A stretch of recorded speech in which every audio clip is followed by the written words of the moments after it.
This is a summary of Chapter 15, Families and Intimate Relationships, taken from Introduction to Sociology by Giddens et al. Among the learning objectives for this chapter is to learn how sociologists define and describe families, to review the developmental sociological thinking about families, and learn how families have changed over the past few years and the social and economic factors underlying these changes. This chapter will introduce us to patterns of dating, cohabitation, marriage, same sex unions, childbearing, divorce, remarriage, and child free families. In addition, we will be able to analyze how these patterns differ today from those of other periods. When we conceptualize families, we think of family, kingship, and marriage. A family is a group of individuals related to one another by blood ties, marriage, or adoption who form an economic unit, the adult members of which are responsible for the upbringing of the children. Kingship, kingship families refer to a relationship that links individuals through blood ties, marriage, or adoption. Kingship relations are defined in part by marriage and family, but they also extend much more broadly. Marriage. Marriage is a socially approved sexual relationship between two individuals, socially and legally, may I add. Marriage historically has involved two persons of opposite sexes, but in the past decade, marriage between same sex partners was ruled legal in the United States and in a growing number of nations throughout the world. Marriage normally forms the basis of a family of procreation. That is, it is expected that married couples will produce and rear children. There are different types of families. There's the nuclear family, the extended family, the matrilocal family, the patrilocal family, families of orientation, and families of procreation. The nuclear family is a family consisting of two adults and dependent children. The extended family is a group consisting of more than two generations of relatives living together within the same household or very close to one another. The families of orientation are families into which individuals are born. Families of procreation are families where individuals initiate through marriage, cohabitation, or by having children. The matrilocal family is where the family system um, is where the husband expects to live near the wife's parents, and conversely, in the patrilocal system, it's a family system in which the wife is expected to live near the husband's parents. The different types of marriages: there's monogamy, polygamy, polygyny, and polyandry. Monogamy is a form of marriage which each partner is allowed only one spouse at any given time. In polygamy, this is a form of marriage in which a person may have two or more spouses simultaneously. Polygyny is a form of marriage in which a man may simultaneously have two or more wives, and polyandry is a form of marriage in which a woman may simultaneously have two or more husbands. Let's take a look at the theoretical and historical perspectives on families.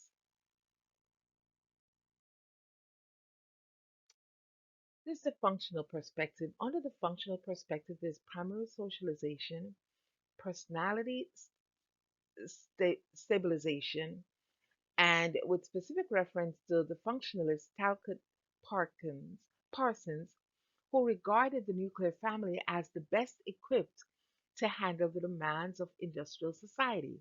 In this arrangement, he believed that the husband adopted the instrumental role as the breadwinner, whereas the wife assumed the affective or emotional support role in the home.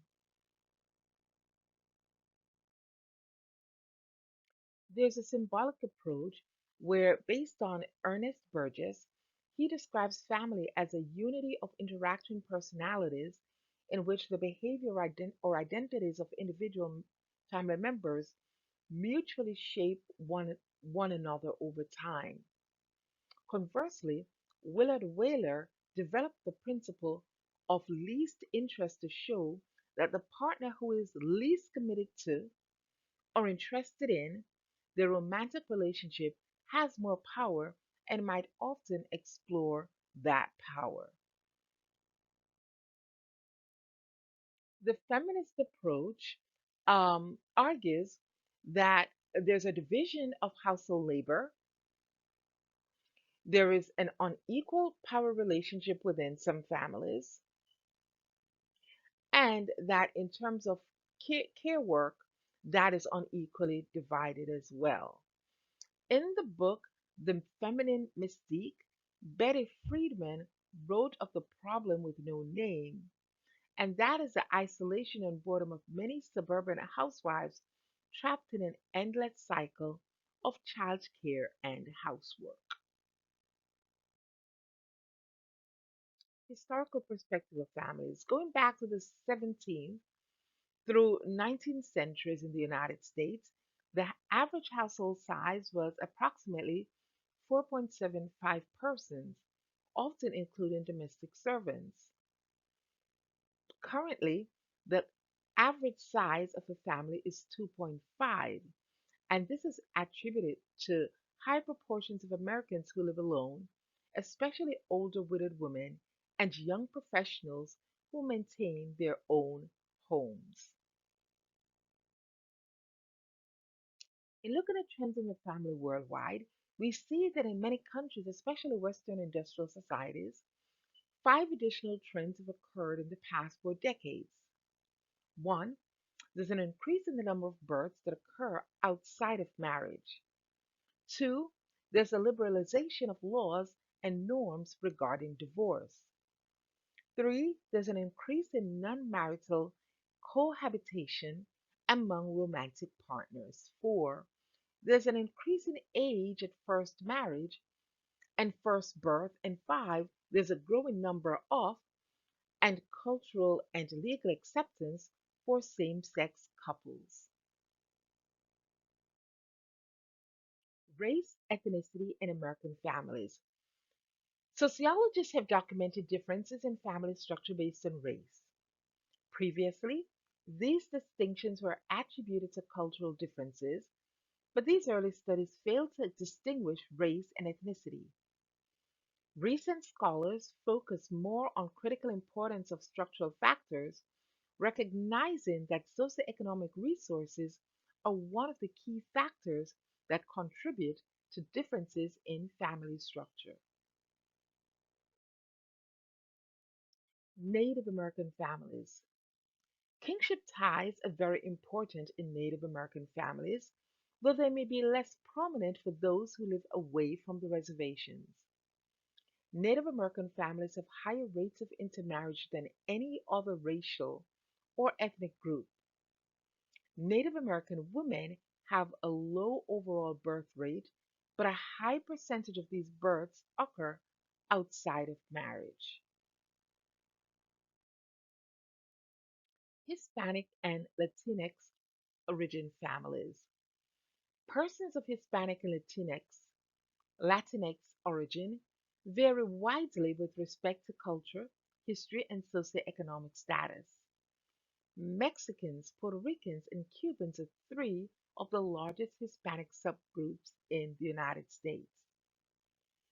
Mexican American families often live in multi generational households and have high birth rates. Due to the immigration process, family members from Mexico and other Central American nations often experience separation from one another. Puerto Ricans do not have an immigration barrier. They are the most economically disadvantaged of all the major Hispanic groups in the United States.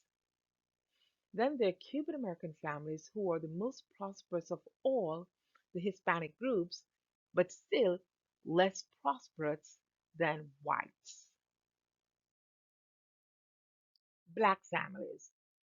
Black Americans are a diverse group, including those who have lived in the United States for generations, as well as more recent migrants from Africa, the Caribbean, and Latin America.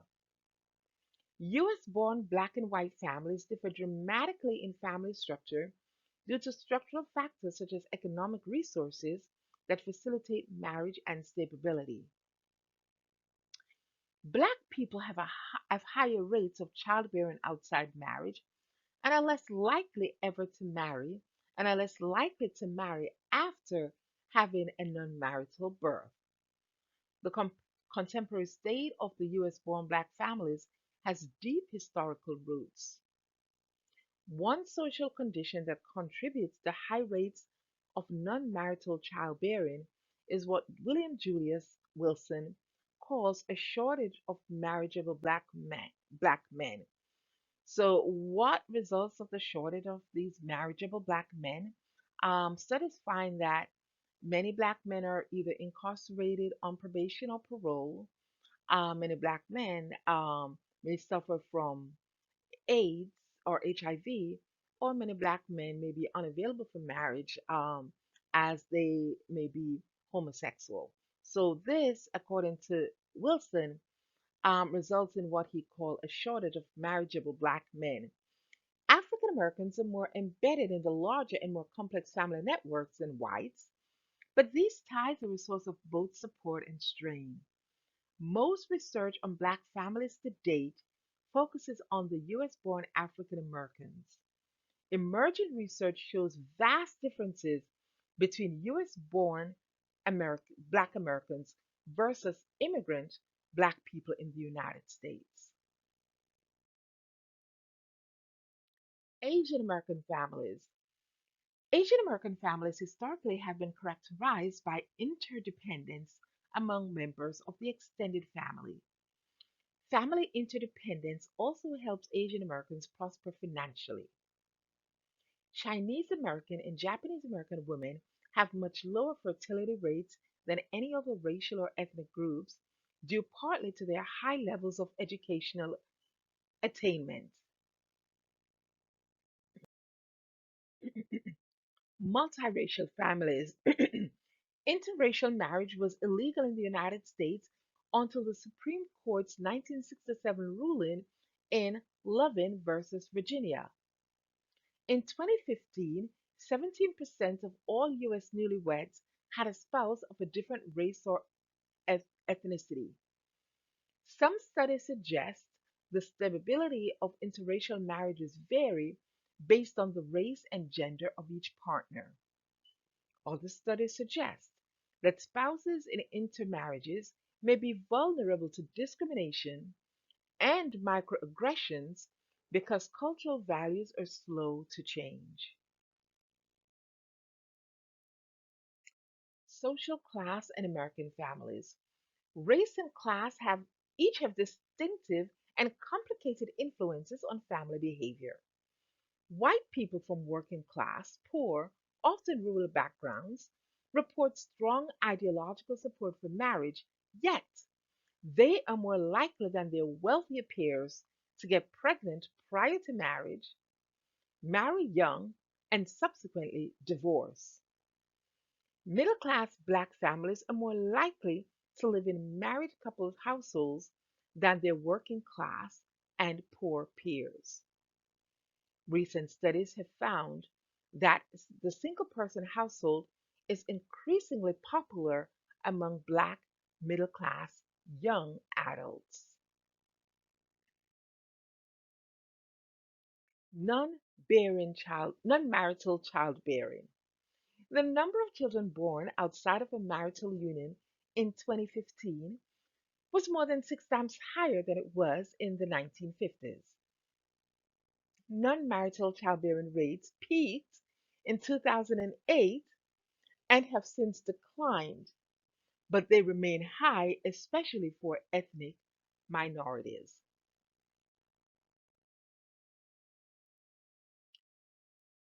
Divorce. In looking at divorce and separation, sociologists find that divorce rates have increased steadily throughout the latter half of the 20th century, but they leveled off in recent years. In 1917, more than 1 million American children per year have been affected by divorce, but most grew up in a blended family environment once their parents remarried. The financial toll of divorce is much more severe for women than it is for men, and the psychological consequences of divorce are less profound than previously thought. Now, what are some of the reasons for divorce? Divorce rates are not a direct indicator of marital unhappiness. Rather, there are different reasons for divorce, such as changes in laws which made divorce easier, and except for a few wealthy people, marriage no longer reflects the desire to perpetuate property and status across the generations. When we look at divorce and children, it is found through research that almost all children experience an initial period of intense emotional upset after their parents separate. Most resume normal development without serious problems within 2 years of separation. A minority of children, though, experience some long term problems as a result of breakup that may persist into adulthood. Repartnering. Today, about 40% of marriages involve at least one previously married person, and 20% involve two previously married persons. Men are more likely than women to repartner, and more highly educated and financially secure people are more likely than their less advantaged peers to form new unions. Then we have coming into play the concept of the step family. And this is a family in which at least one partner has children from a previous marriage living either in the home or nearby, which brings us right to the concept of step parenting. Certain difficulties arise in step families. There is usually a biological parent living elsewhere whose influence over the child or children remains powerful. Cooperative, cooperative relations between ex partners often become strained when one or both remarry or enter a new cohabitating union. Since most stepchildren belong to two households, the possibility of clashes of habits and outlooks are considerable. Single parent households. In 2018, there were 11 million single parent households in the United States with children under 18 years old. More than 80% of such families are headed by women. Yes, I see you see a picture to the left with a male. That is becoming increasingly the trend where the males have assumed parenting, and in this case, single parenting. The socioeconomic status of single parent households vary greatly.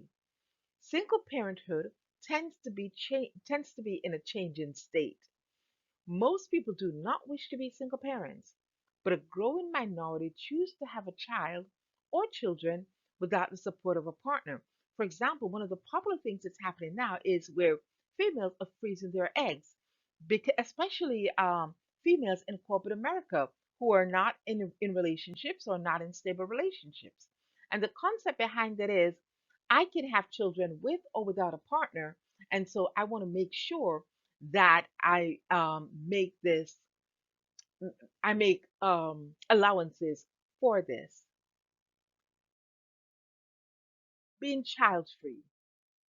White women between the ages of 15 to 50 are considerably more likely than Black or Hispanic women to be child free.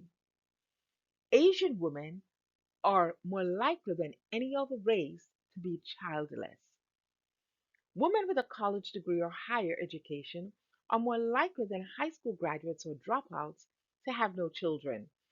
Reasons for not having children are often social and psychological rather than biological, and being child free is less stigmatized. So there was a time that if you were married and you didn't have a child, folks would look at you weird. Today, it's okay because that is not the exception to the rule. same sex couples. In June 2013, the US Supreme Court declared the Defense of Marriage Act to be unconstitutional in the landmark Windsor versus the United States of America. Subsequently, on June 26, 2015, the court ruled by a 5 to 4 vote that the US Constitution guarantees individuals the right to same sex marriage.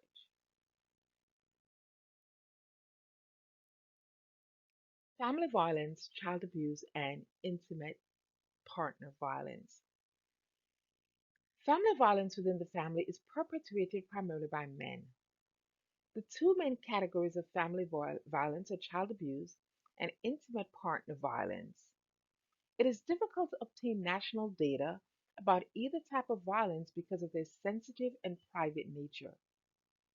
Family violence was particularly acute during the COVID 19 pandemic when stay at home orders trapped many victims at home with their abuser. Child abuse. The most common definition of child abuse is serious physical harm with intent to injure.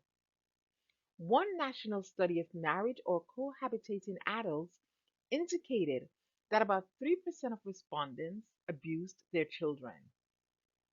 Research estimates that as many as 50 to 60% of child deaths from abuse or neglect are not recorded. Among populations of children of the same race or ethnicity, American Indian or Alaska Native children suffered the highest rate of abuse, while Black children experienced the second highest rate. Intimate partner violence. Abuse of one's spouse or romantic partner is widespread in the United States. Michael Johnson identified two broad types of IPV, intimate partner violence. One is patriarchal terrorism, which is perpetuated by feelings of power and control, and common couple violence, which generally relates to specific incident and is not rooted in power or control.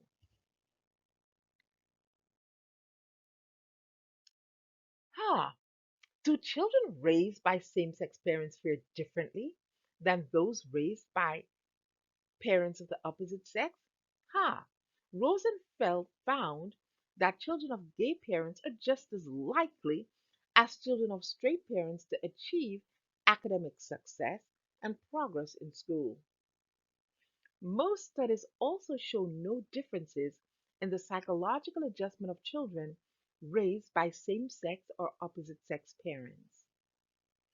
Judith Stacy and Timothy Biblarts found that children in gay households are more likely to buck stereotypical male female behavior.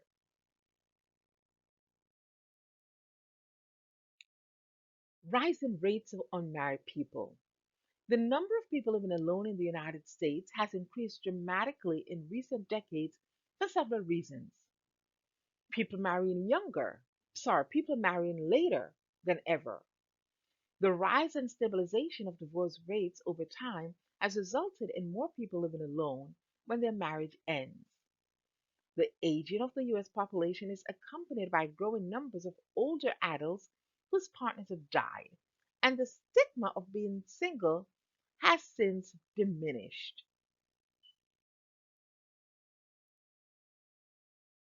Question. Are single people less happy than married people? Food for thought, right? So, Emil Durkheim's Suicide argues that social ties, especially marriage and parenthood, are essential to one's well being. However, sociologists like Eric Glenenberg have found that living alone can promote social freedom, personal control, and self realization, all prized aspects of contemporary lifestyle. He reported that singles had more social interaction than their married counterparts, and much of these interactions were sought out by choice. This ends the summary of Chapter 15 of the Introduction to Sociology by Giddens et al.